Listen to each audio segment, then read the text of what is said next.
सो आज हम पढ़ने जा रहे हैं अबाउट डाइकोटिलेडन एम्ब्रियो। अब देखो डाइकोटिलेडन का क्या मतलब है। डाइकोटिलेडन मतलब इसमें क्या होंगे, दो कोटिलेडन होंगे। तो ऐसा एम्ब्रियो जिसमें दो कोटिलेडन हो और क्या हो, एक एम्ब्रियोनल एक्सिस।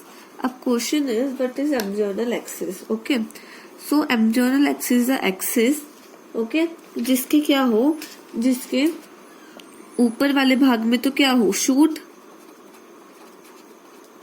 और नीचे वाले भाग में क्या हो, root. Okay, shoot and root divide हो जो एक्सिस शूट एंड रूट में, उसको बोलते हैं एम्ब्रियोनल एक्सिस। और डाइकोटिलेडन मतलब जिसमें क्या होंगे, दो कोटिलेडन होंगे। ओके, अब basically cotyledon is a embryonic leaf. Okay, अब इसमें कुछ पार्ट्स होते हैं।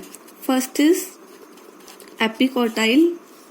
सो एपिकोटाइल क्या होता है, एपिकोटाइल देखो, एपी मतलब होता है अपर, कोटाइल मतलब होता है कोटिलेडन। ओके, अच्छा, कोटिलेडन्स क्या काम करते हैं, कोटिलेडन्स क्या काम करते हैं, फूड स्टोर करते हैं शरीर में। ओके, सो एपिकोटाइल, एपिकोटाइल मतलब अपर कोटिलेडन, मतलब फॉर एग्जांपल मान लो ये आपका कोटिलेडन है, ठीक है, और ये एम्ब्रियोन। तो इस कोटिलेडन से जो अपर वाला भाग होगा उसको हम क्या बोलेंगे, epicotyl, that is upper part. ठीक है, मतलब ये कोटिलेडन है, मान लो हमारा, ये हमारा क्या है, कोटिलेडन। सो इस कोटिलेडन से ऊपर वाले भाग को क्या बोलेंगे हम, एपिकोटाइल। और एपिकोटाइल टर्मिनेट्स, किसको टर्मिनेट करता है एपिकोटाइल, प्लूम्यूल को, which is also called the shoot. ठीक है, अब जैसे हमने एपिकोटाइल पढ़ा वैसे ही होता है हाइपोकोटाइल। अब व्हाट इज हाइपोकोटाइल, देखो, हाइपो मतलब बिलो, कोटाइल मतलब सेम, कोटिलेडन मतलब ये जो हमारा कोटिलेडन था इसके अपर पार्ट को तो हमने क्या बोला, एपिकोटाइल, और लोअर पार्ट को हम क्या बोलेंगे, हाइपोकोटाइल। ओके, अब हाइपोकोटाइल टर्मिनेट्स, अब देखो एपिकोटाइल ने किसको टर्मिनेट किया, शूट को, हाइपोकोटाइल किसको टर्मिनेट करेगा, रूट को, रूट और रेडिकल भी बोल सकते हैं इसको हम। ठीक है, अब there is a root cap. Root cap, what is root cap, root की जो टिप होती है, root tip is covered with root cap, with root cap. अब ये देखिए हमारे पास ये इसका डायग्राम है, दिस इज द डाइकोटिलेडन।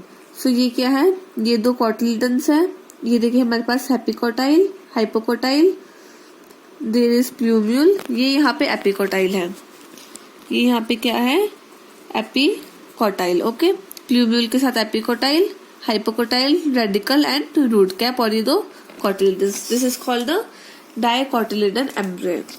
चलो, अब हमने डाइकोटिलेडन एम्ब्रियो तो कर लिया, तो अब हम करेंगे मोनोकोटिलेडन। अब देखो, मोनो मतलब सिंगल, जिसमें क्या होगा, एक सिंगल कोटिलेडन होगा। ठीक है, अब वेरी वेरी इंपॉर्टेंट कि इसको हम क्या बोलते हैं, इसको हम बोलते हैं स्क्यूटैलम। ओके, अब देखो, अगर हमारे पास सिंगल कोटिलेडन होगा तो उसको हम क्या बोलेंगे, स्क्यूटैलम। ओके, अब इसमें भी सेम एज इट इज वही होता है, एपिकोटाइल जैसे हमने पीछे पढ़ा। अब जो एपिकोटाइल होता है, एपिकोटाइल में एक कवरिंग होती है जो क्या करती है, कवरिंग ऑफ शूट, जिसको हम क्या बोलते हैं, कोलियोप्टाइल, और सेम एज इट इज जो हमारा हाइपोकोटाइल होता है उसमें होती है कवरिंग ऑफ रूट, जिसको हम क्या बोलते हैं, कवरिंग ऑफ रूट को हम बोलते हैं कोलियोरहिजा। ठीक है, अब इसके अलावा इसमें एक और पार्ट होता है which is called the epiblast. अब ये एपीब्लास्ट क्या है, एपीब्लास्ट देखो, इसमें सिंगल कोटिलेडन है। अब जो दूसरा कोटिलेडन है उसका बिल्कुल छोटा सा पार्ट दिखेगा, so small part of second cotyledon. अभी मैं आपको डायग्राम में ये सब दिखाऊंगी। सो ये देखिए, ये हमारे पास मोनोकॉट का डायग्राम है। ठीक है, अब देखिए इसमें ये क्या है, scutellum, that is the single cotyledon, फिर कोलियोप्टाइल, शूट, एपिक्स, ये है एपीब्लास्ट, ये देख रहे हैं आप, ये है एपीब्लास्ट छोटा सा कॉटिलिडन दिख रहा है, इसको बोलते हैं epiblast, then radicle, root cap and coleorhiza. Okay then इतना समझ आ गया। ओके अब हम फर्दर आगे बढ़ते हैं। सो आगे हमारे पास आता है डेवलपमेंट ऑफ सीड। क्या आता है? Development of seed. अब जैसा हम सबको पता ही है, ओव्यूल क्या बनाता है हमारा? सीड। ये चीज मैं बहुत बार बता चुकी हूँ आप लोगों को। ओव्यूल क्या बनाता है? सीड। और मैंने सीड कोड्स के बारे में भी बताया है। तो सीड कोड कौन कौन बनाता है? Integuments which is टेस्टा and tegmen. Okay और कोटिलिडन मैंने आपको बताया है। कोटिलिडन क्या काम करता है? Storage of food. Storage of food. इसके अलावा एक और इम्पोर्टेंट टर्म है विच इज पेरिस्पर्म।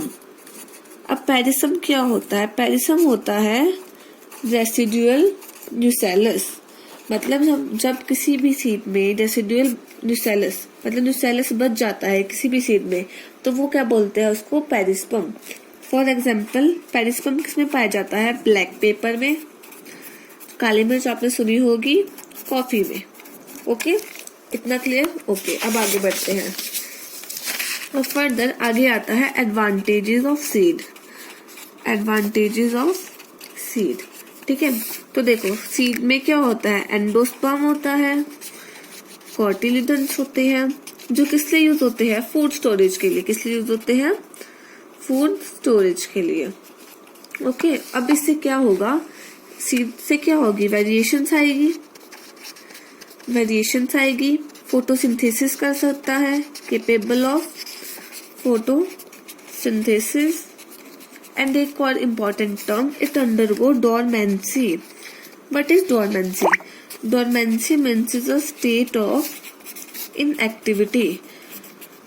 जब सीड के पास फेवरेबल कंडीशंस नहीं होगी, मतलब उतना टेम्परेचर या फिर उतनी सराउंडिंग एनवायरनमेंट कंडीशन नहीं होगी कि वो डेवलप कर पाएगा अपने आप को, तो वो इन अ स्टेट ऑफ इनएक्टिविटी चल जाता है, दैट इज डोरमेंसी, ताकि वो इन फेवरेबल कंडीशन में भी क्या कर पाए? सरवाइव कर पाए। Okay clear about the seed? Okay अब हम फर्दर आगे बढ़ते हैं। अब आता है हमारे पास नॉन एल्बुमिनियस और एल्ब्यूमिनियस सीड्स अब देखो जिन सीड में तो एंडोस्पर्म रह जाएगा, मतलब एल्ब्यूमिनियस सीड क्या होंगे? जिसमें क्या होगा? एंडोस्पर्म होगा। ठीक है और नॉन एल्ब्यूमिनियस कौन से होंगे? जिसमें नो एंडोस्पर्म नहीं रह पाएगा। ठीक है तो देखो इसमें एंडोस्पर्म है तो फूड कहाँ पे स्टोर होगा? Food stored in endosperm. But जिसमें एंडोस्पर्म ही नहीं है तो यहाँ पे फूड कौन स्टोर करेगा? Food store in cotyledons. Okay for example P and beans. और इसका एग्जाम्पल क्या हैगा? मेज and wheat. Okay clear? Okay अब हम आगे कुछ इंपॉर्टेंट टर्म्स की ओर बढ़ते हैं। ठीक है सो सबसे पहले आएगी हमारी parthenocarpy. What is parthenocarpy? Parthenocarpy means होता है fruit without fertilisation. Without fertilisation मतलब इसमें सीड्स होंगे ही नहीं, तो ये कैसे फ्रूट होंगे? Seedless fruit. पार्थिनोकार्पी का एक बहुत अच्छा एग्जाम्पल है, आपने देखा होगा बनाना। बनाना में कभी सीड पाए जाते हैं नहीं ना, तो इसका एग्जाम्पल है बनाना। अब ये किस वजह से होता है? अब ये होता है ड्यू टू हॉर्मोन्स की वजह से। अब मैं आपको बताती हूँ कौन से हॉर्मोन्स। हमने 11th में पढ़ा है अबाउट द ऑक्सिन एंड जिबर्लिन, ये उनकी वजह से होता है। ठीक है देन आता है पार्थिनोजेनेसिस। अब पार्थिनोजेनेसिस क्या होता है? देखो पार्थिनोजेनेसिस होता है विदाउट फर्टिलाइजेशन, जब कोई चीज प्रोड्यूस हो जाए विदाउट फर्टिलाइजेशन। और इसमें क्या होगा? इसमें होगा अनफर्टिलाइज्ड एग। ठीक है अब देखो जो पार्थिनोकार्पी है, पार्थिनोकार्पी सिर्फ प्लांट्स में हो सकती है। क्यों? क्योंकि फ्रूट विदाउट फर्टिलाइजेशन है। बट पार्थिनोजेनेसिस प्लांट्स में भी हो सकती है एंड एनिमल्स में भी हो सकती है। Okay done clear? अब आगे बढ़ते हैं दो और टर्म्स, दैट इज एपोमिक्सिस। अब एपोमिक्सिस क्या होता है? एपोमिक्सिस ऐसी प्रोसेस होती है जिसमें नो जाइगोट फॉर्मेशन, मतलब जाइगोट फॉर्म ही नहीं होता है, ठीक है, नो जाइगोट फॉर्मेशन। अब जाइगोट फॉर्म नहीं होता तब ये सेक्सुअल रिप्रोडक्शन कर देता है। तो apomixis is the mimic of sexual reproduction, जिसमें एक्चुअल में सेक्सुअल रिप्रोडक्शन नहीं होती बट फिर भी ये सेक्सुअल रिप्रोडक्शन कर देता है। क्योंकि सेक्सुअल रिप्रोडक्शन तब तक नहीं होगी जब तक जाइगोट फॉर्म नहीं होगा। तो विदाउट सेक्सुअल रिप्रोडक्शन ये क्या बना देता है? आगे फर्दर एम्ब्रियो बना देता है। ओके, सो अब हम बढ़ते हैं आगे। Poly embryony. पॉली एम्ब्रियोनी, देखो पॉली एम्ब्रियोनी वर्ड से आप समझ रहे हो, एम्ब्रियोनी मतलब एम्ब्रियो है, पॉली मतलब मैनी। सो जब क्या होगा, more than one embryo present होंगे, ठीक है। सो इसी के साथ हमारा चैप्टर खत्म होता है। अब हम फर्दर फुल चैप्टर की रिवीजन कर लेंगे एक वीडियो में, एंड देन हमारी यूनिट खत्म हो जाएगी। Thank you.